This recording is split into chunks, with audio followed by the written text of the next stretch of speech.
అందరికీ నమస్కారం. నేను మీ సురేష్ బుడ్పుటి, టీమ్ లోకేష్ యువసేన. ఈరోజు వీడియోలోకి వెళ్ళే ముందు జగన్మోహన్ రెడ్డి ప్రభుత్వం మరి గత 5 సంవత్సరాలు తెలుగు రాష్ట్రాలలో ఒకటైన ఆంధ్రప్రదేశ్ రాష్ట్రాన్ని ఏ విధంగా సర్వనాశనం చేస్తున్నాయో మనందరికీ తెలుసు.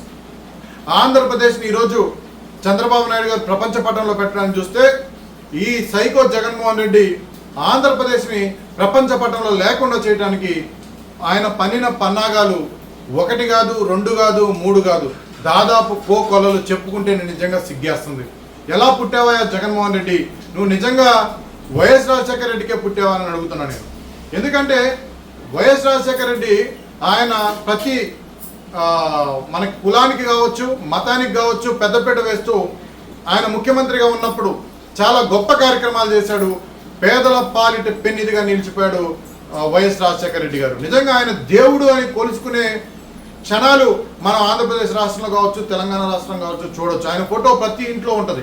కానీ నువ్వేంటయ్యా ఆంధ్రప్రదేశ్లో ఉన్న ఒక గొప్ప దేవస్థానం, ప్రపంచం మొత్తం తిరుమల తిరుపతి దేవస్థానం వైపు చూస్తుంటే ఆ తిరుమల తిరుపతి దేవస్థానంలో ఇన్ని అక్రమాల,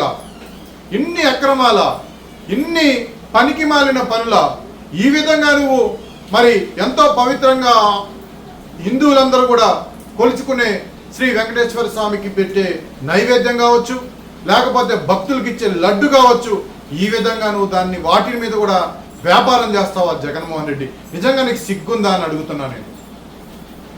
ఎంతో మంది భక్తులు తమ చుట్టుపక్కల వాళ్ళ ప్రాంతాల వాళ్ళకు కూడా ఇచ్చే లడ్డులో నువ్వు ఇటువంటి నాసి రకమైన మరి నెయ్యిని వాడి ఈ విధంగా నువ్వు హిందువుల మనోభావాల మీద దెబ్బ కొట్టావంటే నిజంగా నిన్ను ఏమనాలి జగన్మోహన్ రెడ్డి? ఈ విధంగా నువ్వు హిందువులు ఎంతో పవిత్రంగా పూజించుకునే నెయ్యిలో గొడ్డు మాంసం, పంది మాంసం, వివిధ రకాల జంతువుల కొవ్వును కలిపి తయారు చేసే నెయ్యిని లడ్డూలోను, అలాగే ప్రపంచంలో ఉన్న హిందువులందరూ ఎంతో భయభక్తులతో పూజించుకునే శ్రీ వెంకటేశ్వర స్వామికి పెట్టే నైవేద్యంలోనూ నువ్వు వాడావంటే నిన్ను ఏమనాలి జగన్మోహన్ రెడ్డి? నిజంగా ఈ మాట నువ్వు కానీ నీ చుట్టుపక్కల ఉన్నోళ్ళు కానీ వింటే మళ్ళీ ఇలాంటి ప్రెస్ మీట్లు బెటరు. చేసిందంతా చేసి ఏదో పనులు కావచ్చు, దొంగ పనులు కావచ్చు, అక్రమాలు కావచ్చు, లేకపోతే దోపిడీలు కావచ్చు, ఈ రాష్ట్రంలో గత 5 సంవత్సరాలు ఏ విధంగా జరిగినా మనందరికీ తెలుసు. అవన్నీ చేసి మరి గుమ్మడికాయలు దొంగ ఎవడరా బాబు అంటే భుజాలను తడువుకున్న జగన్మోహన్ రెడ్డిని నిజంగా ఈ రాష్ట్రంలో ఉన్న హిందువులు కావచ్చు, ఈ ప్రపంచంలో ఉన్న హిందువులు కావచ్చు దేంతో కొడతారో ఒకసారి ఆలోచన చేసుకోండి. మళ్ళీ తగుదనమ్మా అనుకుంటూ నీకు ప్రతి రిపోర్ట్ కూడా ఈరోజు ఆ నెయ్యిలో 100% పంది కొవ్వు కలిసింది, ఆవు కొవ్వు కలిసింది. ఈరోజు వాటిని వాడటం చాలా మరి అనార్థం. అలాగే మీరు చూసుకుంటే ఇది మీ భక్తి శ్రద్ధలకు కూడా ఇది ఒక చాలా చెడ్డ పేరు తెచ్చే విధంగా ఉంది అని గతంలో ఉన్నప్పుడు నీకు చెప్తే, లేదు ఇది తక్కువకు వస్తుంది, మా జేబులోకి డబ్బులు వస్తున్నాయి అని చెప్పి నువ్వు ఆ ఏదైతే సంస్థ ఉందో ఆ నెయ్యి ఇచ్చే ఆ కాంట్రాక్టర్ ఎవడైతే ఉన్నాడో వాడికి నువ్వు ఇచ్చి వాడి ద్వారా డబ్బులు తీసుకొని అక్రమంగా దేవుడు సొమ్మును కూడా నువ్వు కాజేసినావు అంటే నిజంగా నిన్ను ఏమనాలా జగన్మోహన్ రెడ్డి? ఈ విధంగా ఎంతో పవిత్రంగా పూజించుకునే మన శ్రీవారు శ్రీ వెంకటేశ్వర స్వామికి ఈ విధంగా అన్యాయం చేశావు. ఈ విధంగా నువ్వు ఆ స్వామి చుట్టుపక్కల ఉన్న భూములను, ఆస్తులను కాజేయాలని చూసావు. కాబట్టి ఈరోజు ఆ స్వామిని మీద పగబట్టి నీకు 11 సీట్లు ఇచ్చాడు, అంటే నామం పెట్టాడు. ఈ నామాన్ని కూడా నువ్వు అర్థం చేసుకోకుండా, నువ్వు తప్పు అయిపోయిందని ఒప్పుకోకుండా ఈరోజు రాష్ట్రంలో మళ్ళీ నీ యదో గ్యాంగుతో, నీ పనికి మాలిన గ్యాంగుతో, నీ సన్నాసి గ్యాంగుతో, నీ చవట గ్యాంగుతో, ఈ దుర్మార్గులతో నువ్వు మళ్ళీ ఈ విధంగా వీడియోలు చేపిస్తాం, లైవ్లు చేపించడం, ఈ విధంగా నారా చంద్రబాబు నాయుడు గారి మీద బురద జల్లటం ఎంతవరకు కరెక్ట్ ఒకసారి ఆలోచన చేసుకో జగన్మోహన్ రెడ్డి. మళ్ళీ దీనికే తక్కువలో ప్రెస్ మీట్లు ఒకటి చేసిందే ఏదో పని, చేసిందే పనికి మాలిన పని. ఒక దేవుడికి ద్రోహం చేశారు, ప్రపంచంలో ఉన్న హిందువులందరికీ కూడా ద్రోహం చేసిన జగన్మోహన్ రెడ్డి మళ్ళీ సిగ్గు శరం లేకుండా ఇటువంటి మూర్ఖులతో, ఇటువంటి పనికి మాలిన నా కొడుకులతో, ఇటువంటి దొంగ నా కొడుకులతో మీరు ప్రెస్ మీట్లు పెట్టి చంద్రబాబు నాయుడు గారి మీద తోసేయటం. NABL అంటే మనకి ఫుడ్ సేఫ్టీకి సంబంధించిన ప్రతి రిపోర్ట్ కూడా వాస్తవాన్ని ప్రకటించేది NABL. అంటే నేషనల్కి సంబంధించిన ఏ ఫుడ్ శాంపిల్ అన్న మనం ఇస్తే దాన్ని క్షుణ్ణంగా పరీక్షించి దాంట్లో ఉన్న ప్రతి వస్తువును కూడా వాళ్ళు మన ముందు కళ్ళకద్దినట్టు పెడతారు. NABL సంస్థ వాళ్ళకున్న పేరు ఈ మన దేశంలో చాలా గొప్ప పేరుంది. చాలా సంస్థలు ఉంటాయి, అవి కొన్ని ఫేక్ సర్టిఫికెట్లు ఇస్తాయి, కొన్ని ఏమో అటు ఇటు కాకుండా సర్టిఫికెట్లు ఇస్తాయి. కానీ మన దగ్గర మనం చూసుకుంటే ఈ దీనికి సంబంధించిన NABL రిపోర్ట్ కూడా స్పష్టంగా చెప్తుంది, జగన్మోహన్ రెడ్డి ప్రభుత్వంలో ఉన్నప్పుడు ఇక్కడ కొవ్వు పదార్థాలు ఏదైతే గోవు మాంసం కావచ్చు, లేకపోతే పంది మాంసం కావచ్చు, లేకపోతే వివిధ రకాల జంతువుల మాంసాలు కొవ్వును నెయ్యి ద్వారా కరిగించి ఈ లడ్డులో కలిపారు అనేది చెప్తుంటే ఈ సన్నాసి ఏమంటుండే ఒకసారి నా కొడుకు, ఈ దొంగ నా కొడుకు కూడా ఇది ప్రపంచవ్యాప్తంగా ఉన్నటువంటి భక్తులు కూడా శ్రీవారి ప్రసాదాలు, అన్న ప్రసాదాలు ఎన్నో రకాలు ఉన్నప్పటికీ కూడా ఒక్క లడ్డూ పైన మాత్రమే ఎక్కువ ప్రేమ భక్తి రెండు చూపిస్తారు. ఇది మనోభావాలకు సంబంధించినటువంటి అంశం, భక్తుల మనోభావాలకు సంబంధించింది. వెంకటేశ్వర స్వామి కూడా తనకు ఇష్టమైనటువంటి ప్రసాదాలలో లడ్డును మాత్రమే ఎక్కువగా స్వీకరిస్తారు. ఆయన కూడా అంత ఇష్టం. ఈ విషయం మనకి పురాణాల ద్వారా తెలుస్తుంది, అన్నమయ్య రాసినటువంటి కీర్తనల ద్వారా తెలుస్తుంది. అనేక సందర్భాల్లో ఆయనకి ఇష్టమైనటువంటి పదార్థం ఏదంటే అది లడ్డు అని చెప్తారు. అలాంటి లడ్డూలో జంతువుల కొవ్వు కలిపారని చంద్రబాబు నాయుడు గారు నిన్న వ్యాఖ్యానించారు. జంతువుల కొవ్వు కలిపారు, ఇది గత ప్రభుత్వంలో జరిగింది అని అన్నారు. ఆయన ఏమన్నారన్నది ఒక్కసారి చూద్దాం. అంతకుముందు ఈవో మాట్లాడారు, ఇదే విషయం పైన ఈవో మాట్లాడారు. శ్రీ వెంకటేశ్వర స్వామి ఉన్నారని ఎందుకు భక్తులు నమ్ముతారంటే ఈవో నోటితో నిజం చెప్పి చెంప చెళ్ళు మరిపించారేమో వెంకటేశ్వర స్వామి నాకు అనిపిస్తుంది.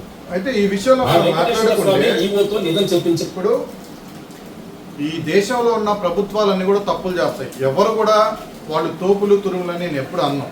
నేను ఏమంటున్నా అంటే ఏదైనా తప్పు జరిగినప్పుడు ఆ తప్పు మనం చేసినప్పుడు ఒప్పుకొని క్షమాపణ చెప్పాలి. ఇది దేవుళ్ళకి సంబంధించిన విషయం. వ్యక్తులకు సంబంధించిన విషయం అనుకోండి, అది వేరే విధంగా వెళ్ళిపోతుంది.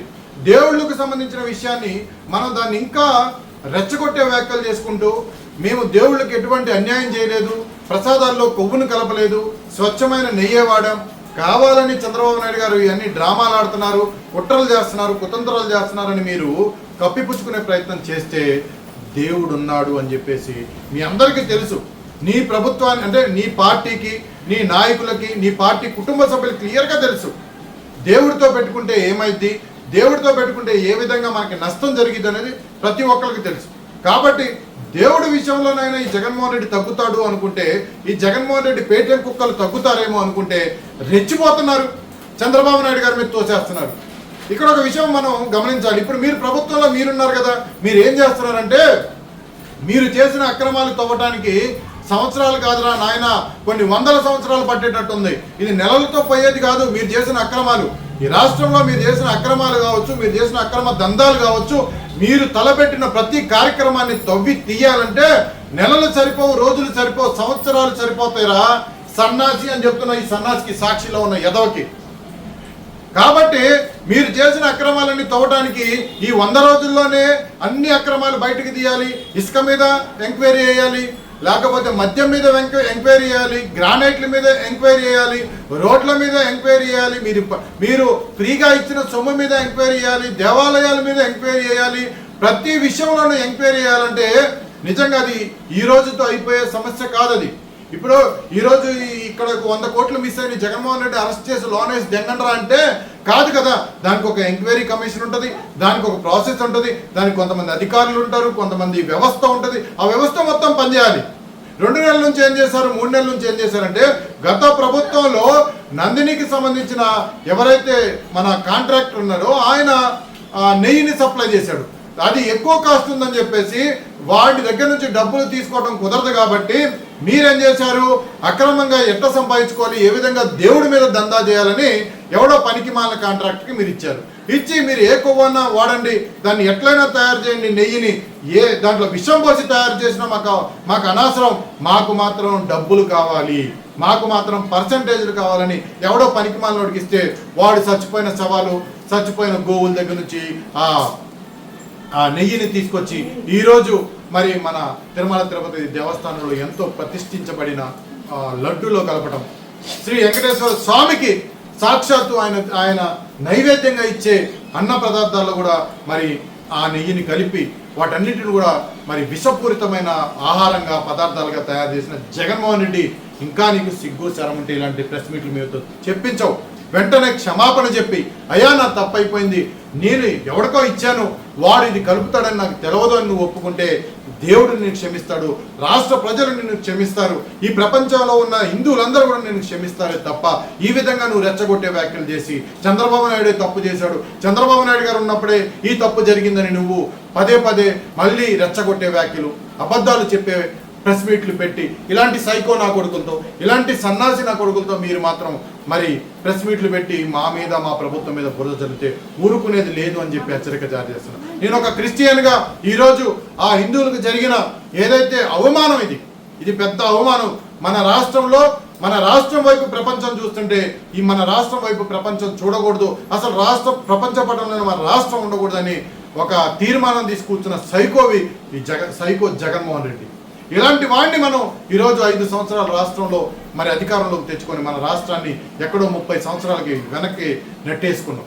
మన అభివృద్ధి లేదు, మనకు ఐటీ కంపెనీస్ లేదు, మనం చెప్పుకోవడానికి చరిత్ర లేకుండా ఈరోజు ఈ 5 సంవత్సరాల్లో జగన్మోహన్ రెడ్డి చేశాడు. ఇంకా సిగ్గు శరం లేకుండా నేను మంచి చేశాను, నేను పేదలకు అది చేశాను, పేదల పక్షాన్ని నిలబడ్డానని చెప్పేసి ప్రెస్ మీట్లో పెట్టుకుంటూ నీ సైకో బ్యాచ్తో, నీ కుక్క బ్యాచ్తో, నీ పేటీఎం కుక్కలతో నువ్వు మాత్రం మురిగిస్తే మాత్రం ఊరుకునేది లేదని హెచ్చరిక జారీ చేస్తున్నాం. ఇప్పటి వరకు ఏ విధంగా అయితే మరి పరిపాలన నారా చంద్రబాబు నాయుడు గారు, ఎన్డీఏ కూటమి, పవన్ కళ్యాణ్ గారు మరి సానుకూలంగా తీసుకెళ్తున్నారు. చాలా ఎటువంటి దాడులు కావచ్చు, ఎటువంటి కుట్రలు కుతంత్రాలు లేకపోతే కక్ష రాజకీయాలు చేయకుండా ఈరోజు మరి మన ప్రభుత్వం ముందుకెళ్ళడం జరుగుతుంది. కాబట్టి మళ్ళీ మీరు ఇటువంటి రెచ్చగొట్టే వ్యాఖ్యలు చేసి మీ కార్యకర్తల్ని, మీ నాయకుల మీద దాడులు చేసే కార్యక్రమాలు కొని తెచ్చుకోవద్దని నేను వైసీపీ ప్రభుత్వంలో ఉన్న ప్రతి సన్నాసికి హెచ్చరిక జారీ చేస్తాను. జరిగింది తప్పుని ఒప్పుకొని వాస్తవాలను మీరు బయటపెట్టి లేనిపోని ఆరోపణలు, లేనిపోని అసత్య ప్రచారాలు చేయకుండా మీరు ముందుకెళ్తే చాలా మంచిది. రానున్న రోజుల్లో ప్రజలు కూడా మిమ్మల్ని ఆస్వాదిస్తారు. అంతే తప్ప మీ ఇష్టానుసారంగా కానీ మీరు ఈ విధంగా కానీ చంద్రబాబు నాయుడు గారి మీద, ఎన్డీఏ కూటమి మీద, ప్రభుత్వం మీద మీరు కానీ లేనిపోయిన ఆరోపణలు చేసినా, తిరుమల తిరుపతి దేవస్థానం మీద కానీ లేనిపోయిన ఆరోపణలు చేసినా మీకు దేవుడు వేయబోయే శిక్ష జీవితంలో మర్చిపోరని జగన్మోహన్ రెడ్డి పేటీఎం కుక్కలందరికీ కూడా నేను తెలియజేసుకుంటూ సెలవు తీసుకున్నాను. జై హింద్.